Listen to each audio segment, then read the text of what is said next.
She didn't fall for him, not at first. She noticed him. And in modern psychology, that distinction matters more than people realize. Because attraction doesn't begin with desire. It begins with reflection. There's a quiet rule in human behavior. We are drawn not to who people are, but to how they make us feel about ourselves.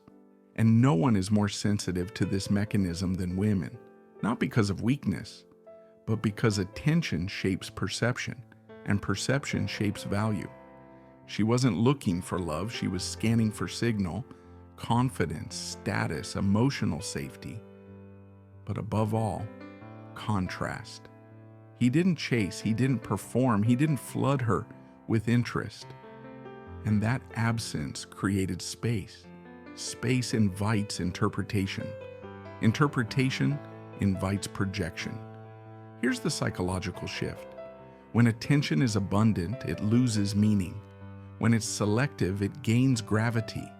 She didn't want him because he wanted her. She wanted him because his attention felt earned. And earned attention triggers something deeper than desire. It triggers self-validation. This is where many misunderstand female psychology. It's not about manipulation, it's about mirroring. When a man reacts to everything she does, she learns nothing about herself. But when his response is calibrated, calm, grounded, intentional, she begins to see herself through him. And what she sees matters. Psychologists call this reflected appraisal. We internalize how we believe others see us. And attraction intensifies when that reflection feels elevated. Not flattered, elevated. But here's the paradox. The moment she feels fully secure in that reflection, the tension dissolves. Not because interest disappears, but because novelty does. The brain doesn't crave stability. It craves meaningful uncertainty. Too much chaos feels unsafe. Too much certainty feels invisible. This is why desire often fades not after betrayal, but after predictability. Not because she wants drama, but because growth requires contrast. When nothing challenges identity, identity stagnates. And stagnation feels like emotional death. Here's the quiet truth most never say out loud. Female desire is less about possession and more about self-experience. Who do I become around you?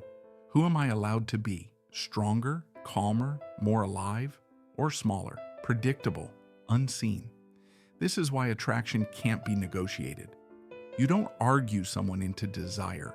You don't logic someone into longing. You embody the reflection. And the moment a man abandons his own center to maintain interest, the mirror collapses. She no longer sees herself rising. She sees herself being managed. And desire quietly exits the room. This isn't cruelty, it's psychology. Attraction doesn't reward the effort. It responds to alignment. And alignment begins with self-possession.